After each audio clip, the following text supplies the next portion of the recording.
Le JT des JT d'information locale de Lyon vous est présenté par l'agence de communication Subotaï.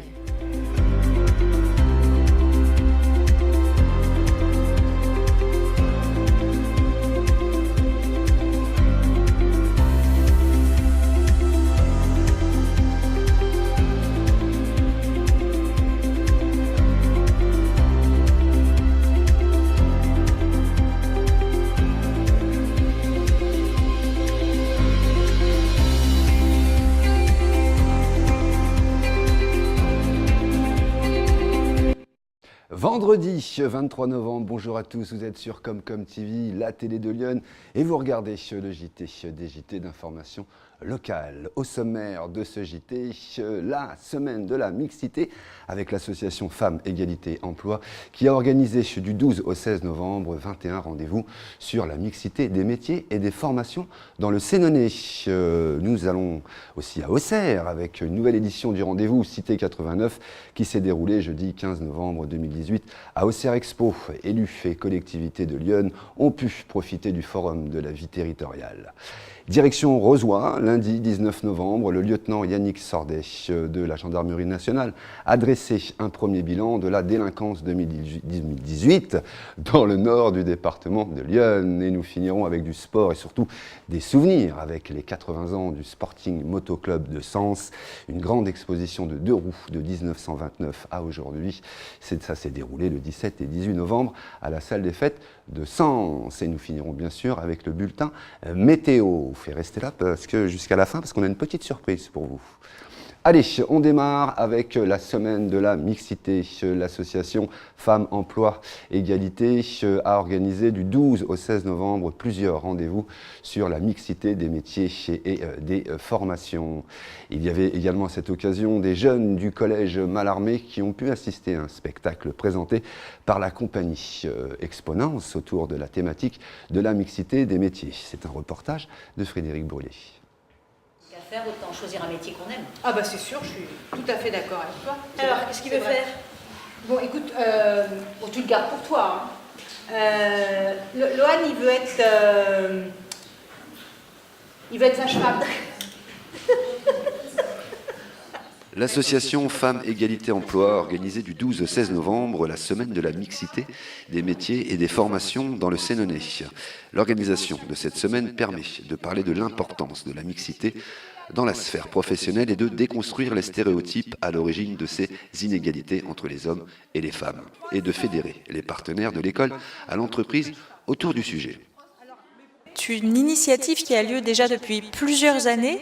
C'est l'association FET, Femmes, Égalité, Travail, Emploi, qui coordonne cette semaine avec plusieurs organisations locales afin de bien faire prendre conscience qu'aujourd'hui, en 2018, nous sommes toujours dans une approche assez genrée des parcours d'orientation des élèves et, in fine, des occupations des postes dans les milieux professionnels. Il y a encore des résistances, des stéréotypes qui font que on est dans des pourcentages hommes, femmes d'occupation des postes qui ne sont pas répartis de manière équitable selon les filiales. À cette occasion, des jeunes du collège Mallarmé ont pu assister à un spectacle présenté par la compagnie Exponence autour de la thématique de la mixité des métiers. Le propos de ce théâtre interactif, c'est de favoriser les échanges. Et là, on est effectivement sur la mixité des métiers, donc de pouvoir échanger autour des représentations et des a priori qu'on peut avoir, alors qu'on ait 12, 13 ans ou qu'on ait 30, 40 ou 50 ans. On a encore des a priori et on a encore des difficultés à imaginer des femmes dans des métiers qui jusqu'à présent ont plus été occupés par des hommes et vice-versa, d'imaginer des jeunes garçons dans des métiers qui ont été plus souvent occupés par des femmes. Les jeunes ont pu débattre sur ce sujet et monter sur scène comme Luna ou Maëlys qui veulent faire un métier d'homme. Là, on a fait une scène où c'était une fille qui voulait faire un métier plus particulièrement d'homme dans la peinture. Sa mère lui a dit que non, parce qu'elle avait des clichés, que c'était les hommes. Et elle a défendu son idée pour faire ce métier-là. Je trouve que c'est bien que tout le monde s'exprime et qu'il fasse le boulot qu'il veut et pas le boulot que leurs parents leur donnent, qui leur implique, qu'ils fassent ce qu'ils veulent. C'est leur métier, c'est eux qui vont le faire et pas leurs parents. Et je pense que c'est plutôt bien que tout le monde s'exprime à propos de son boulot. Les mentalités changent et c'est tant mieux. Allez, direction Auxerre, une nouvelle édition du rendez-vous Cité 89 qui s'est déroulée jeudi 15 novembre à Auxerre Expo sur le thème de la transformation digitale et la protection des données. Les entreprises amenées à travailler avec les collectivités doivent tenter d'apporter des réponses concrètes aux élus. Petit retour sur ce forum avec Frédéric Brulé-Baron. Une nouvelle édition du rendez-vous Cité 89 qui s'est déroulée jeudi 15 novembre 2018 à Auxerre Expo. Élus et collectivités de Lyon ont pu profiter du forum de la vie territoriale en même temps que le salon de la commande publique. Le thème de cette année était la transformation numérique. Bonjour, alors Cité 89 n'est pas chaque année, c'est tous les 18 mois ou tous les 2 ans. Mais c'est intéressant d'avoir un salon où sont réunis tous les maires, tous les élus, et l'ensemble des services qui travaillent autour, avec également les entreprises privées qui peuvent faire des stands, des conférences sur différents sujets. Et je trouve que cette édition est très ouverte, où il est beaucoup plus facile, beaucoup plus aisé de circuler de stand en stand et tout en assistant à certaines conférences. Le monde associatif est présent, l'insertion est présente. Il y a vraiment tout ce qui tourne autour des collectivités territoriales. Il y a beaucoup de choses cette année sur le numérique. Évidemment, le conseil départemental a présenté sa carte du numérique pour expliquer d'où on vient et où nous allons. Et il y a des innovations comme la cabine médicale connectée, donc où on pourra être en liaison avec un médecin à partir d'un point précis. Donc c'est une grande nouveauté. Sur le thème de la transformation digitale, cette journée du 15 novembre aborde des thèmes aussi sensibles et passionnants que la protection des données et les libertés individuelles, l'exploitation des données ou les objets connectés. Les entreprises amenées à travailler avec les collectivités doivent tenter d'apporter des réponses concrètes aux élus. Alors Scani, c'est une société coopérative qui est basée dans Lyon et qui se cantonne dans Lyon simplement parce qu'on n'a pas envie de faire trop de kilomètres pour aller mener à bien nos actions et qui est coopérative, c'est-à-dire que ce n'est pas une entreprise classique avec des salariés ou des actionnaires qui vont faire des choses, c'est des particuliers, des entreprises, des collectivités qui sont à la fois les actionnaires et les bénéficiaires et ceux qui font le job. Donc, exemple typique ce matin, un employé communal et un maire sont venus au local de Scani chercher un outil dont ils avaient besoin pour eux-mêmes faire le travail préparatoire au déploiement du numérique dans la commune où on est en train de faire quelque chose. Direction Rozoy, le lieutenant Yannick Sardet de la Gendarmerie nationale a dressé un premier bilan de la délinquance 2018 pour le nord du département. Pour lutter contre cette délinquance, le dispositif de participation citoyenne existe depuis plusieurs années et apporte un élément de réponse contre cette délinquance. On revient sur un reportage de Frédéric Brulé pour Comcom TV. Lundi 19 novembre, le lieutenant Yannick Sardet a adressé un premier bilan de la délinquance 2018 dans le nord du département de Lyon. Si le nombre total d'infractions est en baisse par rapport à l'année précédente, ces chiffres sont à nuancer. Alors ce soir, c'est une réunion avec les élus du canton, l'ex-canton de Sens, donc sur la brigade de proximité de Sens, qui comprend donc 11 communes. Et on vient faire un bilan un petit peu statistique de l'année sur un premier point. On vient aussi présenter les différents dispositifs que sont la participation citoyenne, l'opération Tranquillité Vacances, l'opération Perceval, et l'exposer aux élus lors de cette réunion.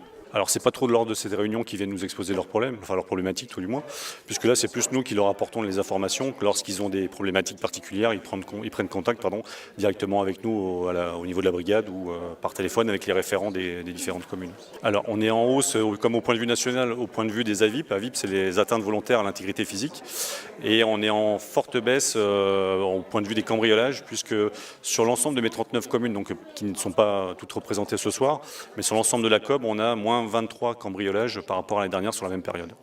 Oui, toujours en place déjà le dispositif participation citoyenne qui a qui marche très bien sur la COP puisque ça nous a permis de solutionner plusieurs faits d'atteinte aux biens.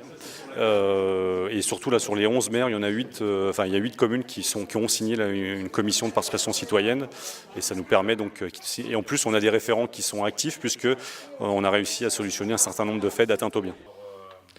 En cette période hivernale, les cambriolages sont malheureusement de saison. Pour lutter contre cette délinquance, le dispositif de participation citoyenne existe depuis quelques années dans une trentaine de communes iconaises, comme à Colomiers, qui a été signé le 5 mars dernier.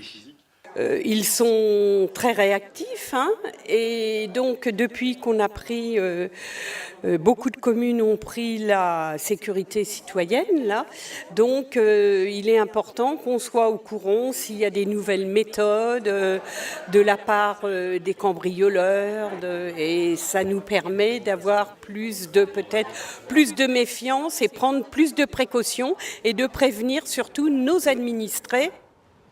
Oui, absolument, se protéger, se surveiller, c'est pas mal ça pour éviter les vols. Allez, on va faire un peu de sport maintenant pour les amoureux de roues. Une grande exposition de 1929 à 2018 s'est déroulée les 17 et 18 novembre de ce mois-ci, de cette année, à la salle des fêtes de Sens. Le club organisateur nous a fait voyager dans le passé et pour eux d'ailleurs, ce fut aussi un agitateur de souvenirs de la grande époque où tout était possible. On regarde, c'est un reportage de Frédéric Brûlé. Une grande exposition de deux roues de 1929 à 2018 s'est déroulée les 17 et 18 novembre à la salle des fêtes de Sens. Une bonne occasion pour les motards, toutes disciplines confondues, de se retrouver et de se souvenir des grandes heures du club, dont les 25 compétitions nationales et internationales associent à travers des documents d'archives, photos ou affiches et coupures de presse. Au micro de Comcom TV, Patrice Camus, président du club.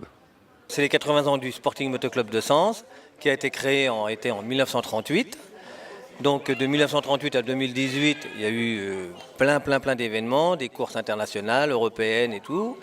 Et depuis 30 ans maintenant, tous les 10 ans, on célèbre les anniversaires du club. On a fait les 60 ans, on a fait les 70 ans et là on fait les 80 ans du club. Alors notre club, il a une spécialité, c'est le motocross. On a eu d'autres spécialités comme l'enduro. On a fait de la course de vitesse, c'est-à-dire que notre club a été très polyvalent.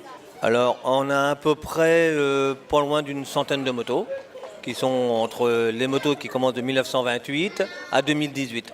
Parce que le but de notre anniversaire, c'est d'aller rechercher des motos d'avant-guerre jusqu'à l'année 2018. Tous ceux qui nous prêtent des motos, ce sont des amis, plus des trois quarts, et qui sont collectionneurs.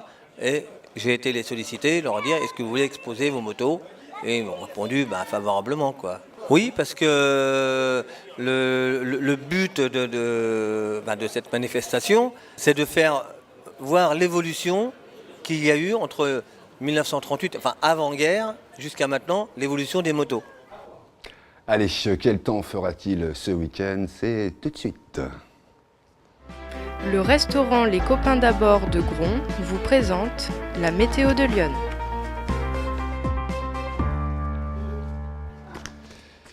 Alors, juste avant de vous présenter ce petit bulletin météo, non, je ne suis pas un spécialiste de la météo, figurez-vous que j'étais tranquille, peinard, en famille, à déjeuner.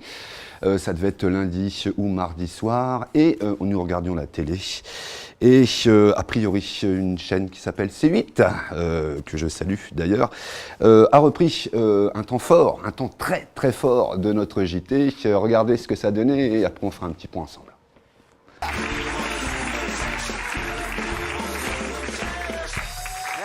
Comment ça va, mon chéri? On a 6 minutes.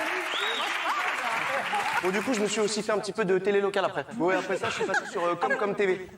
Quoi? Comcom TV, la télé locale de Lyon. Ouais, j'aime bien. Alors, j'aurais dû vous montrer... C'est pas vrai, ça. J'aurais dû vous montrer un bulletin météo. Malheureusement, ils n'avaient pas de présentatrice météo. Du coup, ils n'avaient pas de météo. Mais l'animateur a une idée pour que vous puissiez quand même connaître la météo. Et il est très sérieux. La météo de Lyon. Et puis, si vous ne savez pas trop comment savoir quel temps il va faire, le matin, quand vous vous réveillez, vous ouvrez le volet. Et vous allez dire, ah, là j'ai ma météo en direct. Allez, on se dit tout de suite au revoir. Hey, je le kiffe, lui. Il est excellent. C'est pas énorme. Ils n'ont pas de présentatrice météo, mais si on a une fenêtre, on peut se débrouiller. Il est excellent, excellent.